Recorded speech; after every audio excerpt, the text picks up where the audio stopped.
Peygamberimiz Muhammed Mustafa sallallahu aleyhi ve sellem shunday büyük hulk egasi edilar.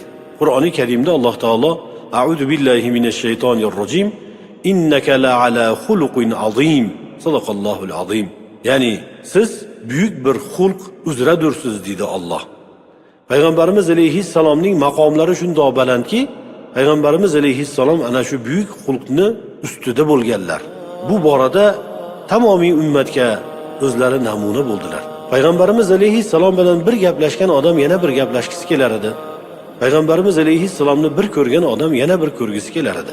O'zlarini boshqa bir hadis shariflarida Peygamberimiz aleyhisselam qiyomat kunida mu'min bandani mezon tarozusida amallari o'lchanganda go'zal xulqidan ko'ra og'irroq narsa yo'qdir deganlar.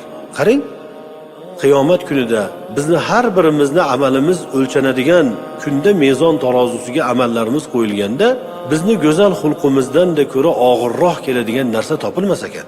Jannatga kirishlik uchun sabab bo'ladigan narsa nima deb so'ralindilar Payg'ambarimiz alayhissalom. Shunda Allohdan taqvo qilish bilan husnul xulq deb javob berdilar. Ya'ni jannatga kirishlik uchun sabab bo'ladigan muhim bo'lgan narsa bu Allohdan taqvo qilishlik bilan go'zal xulq ekan.